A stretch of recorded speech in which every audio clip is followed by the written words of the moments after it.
Welcome to another episode of Not That Hard to Homeschool, the podcast for real people so that you can confidently, competently, and yes, even contentedly provide the high school education that is best for your teens and your family.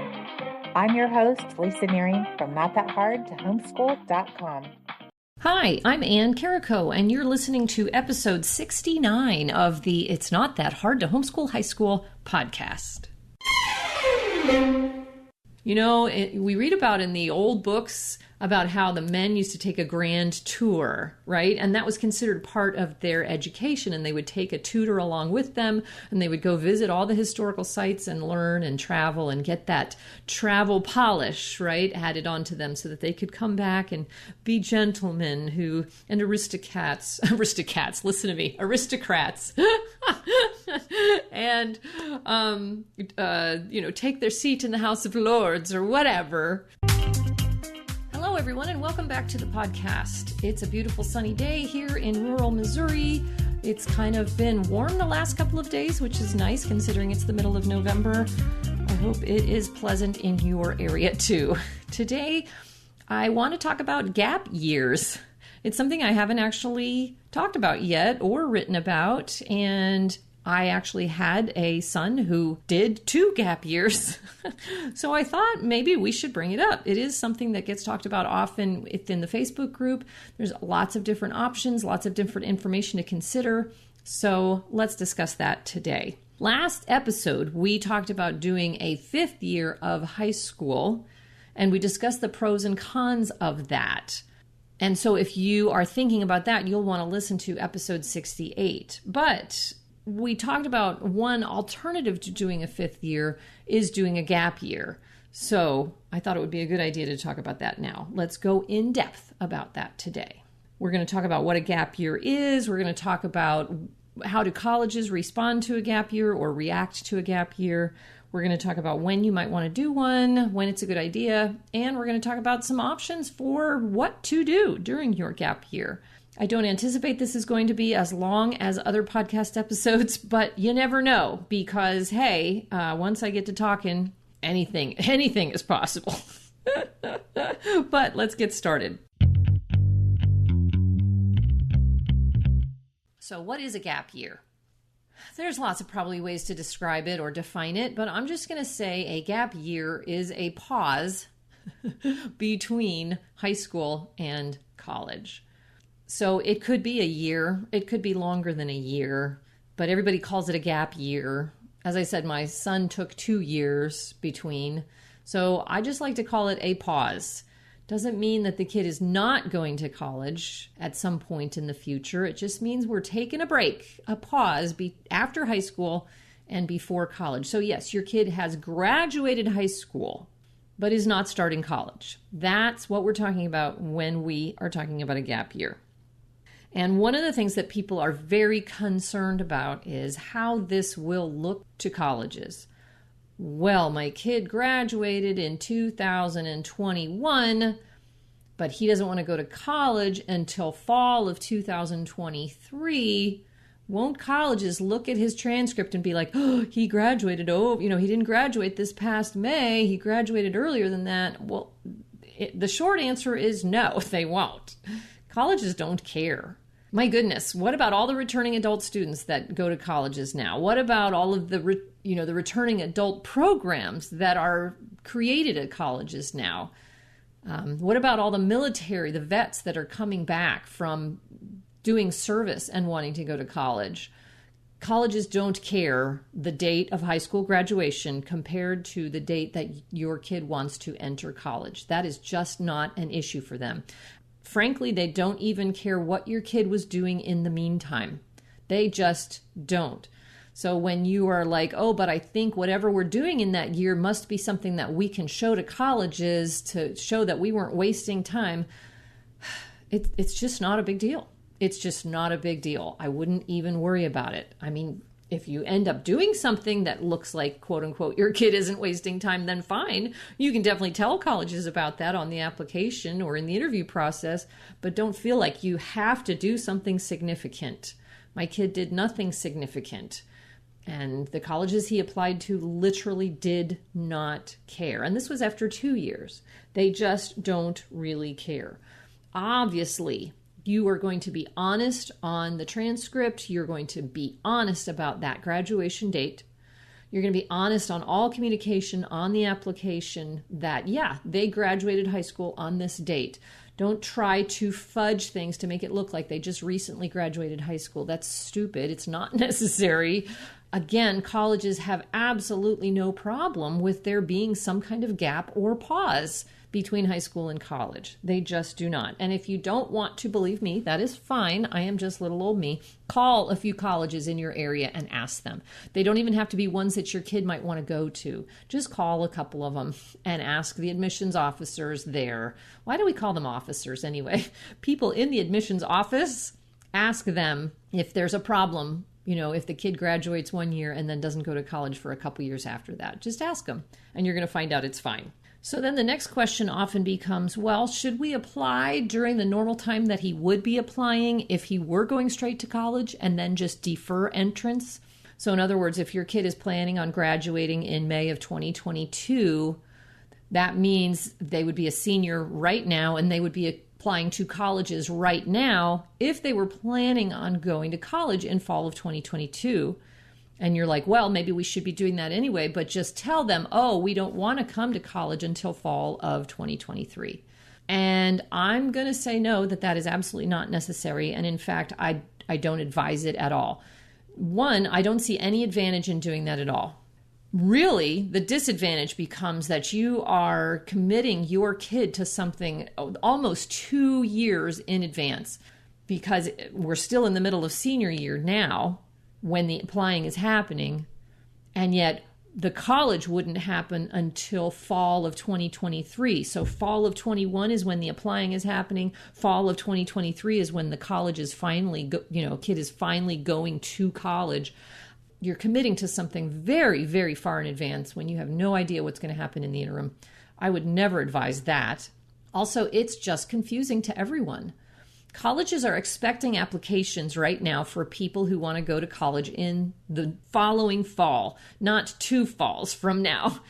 So I just think that it's going to be confusing for them, or they're going to put that application down at the bottom of the pile. There is no advantage to doing this, and so I advise against it. I've never tried it. I don't know anybody who's tried it. If it's about scholarship money, oh, let's get the scholarship money now, but then we'll defer it till the following year. The scholarship money is still going to be there. Scholarship money is not affected by a gap year either. Scholarship money is usually dependent upon test scores and GPA, high school GPA, and those things don't change because a gap year occurred. So I would not be concerned about trying to grab hold of some kind of scholarship money, but then deferring entrance to college. Not advisable in my humble opinion. I'm just going to jump in here really quick and say that this episode is sponsored by Taming the Transcript, which is my very own book. It's my most recent book. It came out this past, May or June.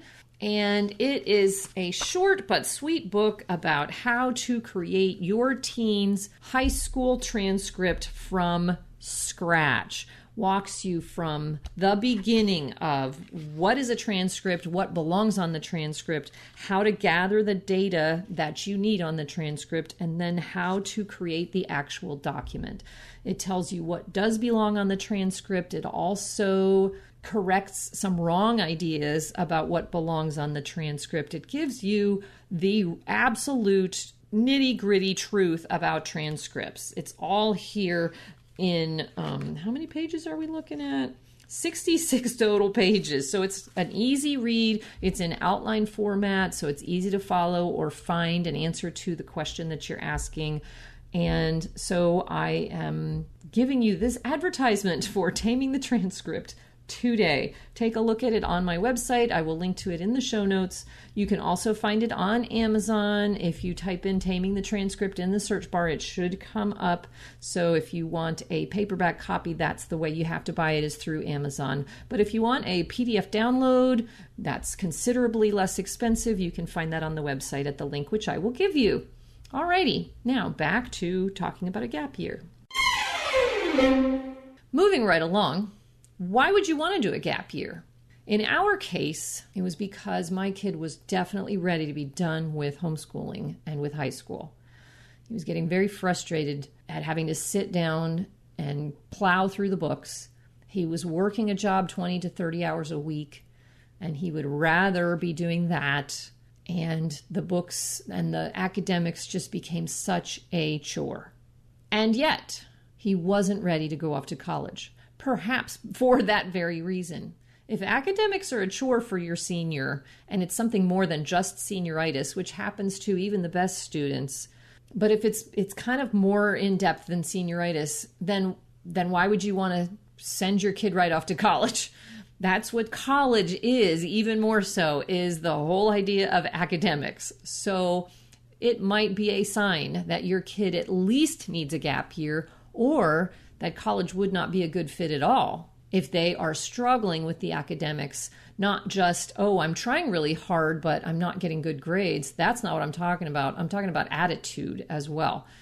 If their attitude is such that they just don't want to do it, they'd much rather be doing other things, and it's causing tension and frustration for everyone, then that's a sign, hey, maybe we should slow things down, and maybe we should take a break. At the very least, take a break, or not go at all. So we decided to take a break. Now, one of my older kids, we had sent her straight off to school, even though she was exhibiting some of the same behaviors. And so we had learned from that. She ended up going to one school, then transferring to another school. And we were thinking, oh, the second school will be a better fit, so that will solve these problems. No. Now, she wasn't failing out of college by any means. If she had put her mind to it, things would have been fine. But it was not a good fit for her. It just wasn't a good fit.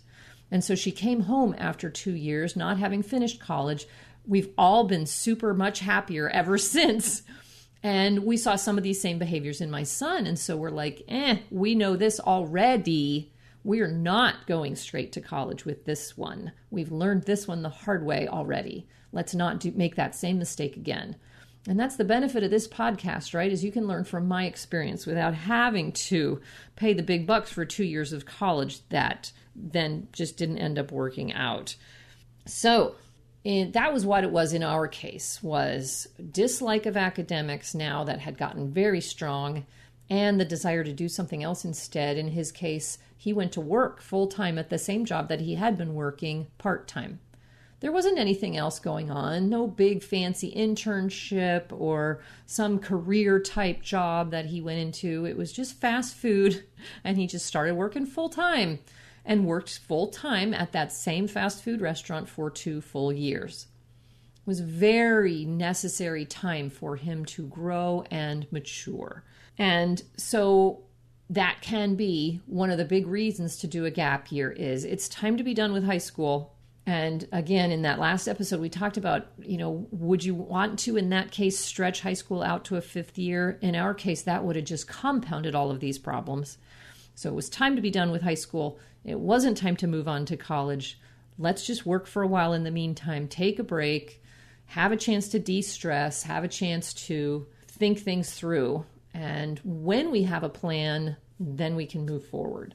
So yeah, to gain maturity is a great reason to take a gap year or two, to earn money. Maybe your kid would technically be ready for college, but the money's not there to go. So then yeah, take some time, earn some money, and then go. De-stressing, I kind of brought that up already. Sometimes as homeschoolers, we can burn out.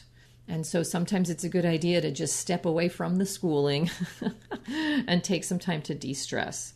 What about a medical situation or a life circumstance? Are you moving across the country? Maybe it's a good time to put off college.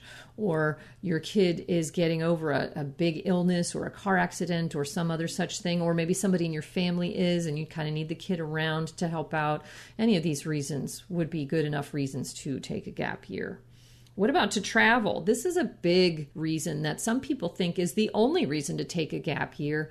You know, we read about in the old books about how the men used to take a grand tour, right? And that was considered part of their education. And they would take a tutor along with them and they would go visit all the historical sites and learn and travel and get that travel polish, right, added onto them so that they could come back and be gentlemen and aristocrats, listen to me, aristocrats, and, take their seat in the House of Lords or whatever. Or I guess they would come back then go to Oxford or Cambridge or what have you. So it was not unheard of. And lots of people think that that's a really great reason to take a gap year. And it would be totally fun, wouldn't it? That's not what we did, but you totally could do that. Or if your kid doesn't know what they want to do yet. That was also true in our situation. No idea what he wanted his career to be. And so obviously, well, maybe not obviously, some people do send their kids to college, even though they haven't chosen a major yet. I've never seen the practical sense in that. When you send your kid to college when they don't know what they want to major in, what happens if what they decide to major in isn't offered at the college that they're at? So now they got to go somewhere else. And yeah, people talk about getting the gen eds out of the way. Well, you can do that at the community college for a lot less money. And I don't think that just having the experience of being in college is reason enough to spend all that money to send them to college. But again, that's coming from my perspective.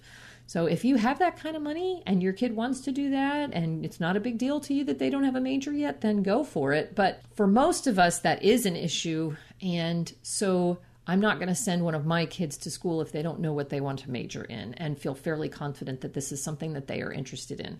In our case, it took 2 years to come up with an idea of, yeah, I like this idea. I would like to pursue this idea. And then we started applying to colleges that had a program for that idea. In short, really, there is no stupid reason to take a gap year or two after high school. Since we've already talked about it doesn't hurt their chances to get into college or to get scholarships for college, they are still considered a freshman as long as they don't have too many college credits under their belt. And that would be the case whether they took a gap year or not, because it would depend on if they were taking classes for dual enrollment in high school. So it doesn't affect how they get into college. So therefore, there's no reason that would be a foolish reason to take a gap year. Any reason is fine. There's no reason not to take a gap year, except for the very good reason that your kid is ready to go to college and they know what they want to major in and you can afford where they want to go to and everything's lining up well for that to happen. Then by all means, send them to college. But if not, a gap year or two is a totally great possibility. And then what are they going to do during that time? We've already pretty much covered that, but I'll kind of reiterate. Yeah, work at a job, find some kind of internship if that's what you think is important. Travel. There are also gap year programs that you can invest a lot of money in that are all planned out that you can get your kid into. And I'm pretty sure they usually involve travel or some kind of intense experience. And you can research those and get your kid into one of those and pay them money and send your kid off to do that thing. And that would be really cool. That's not what we did. But it would be really cool.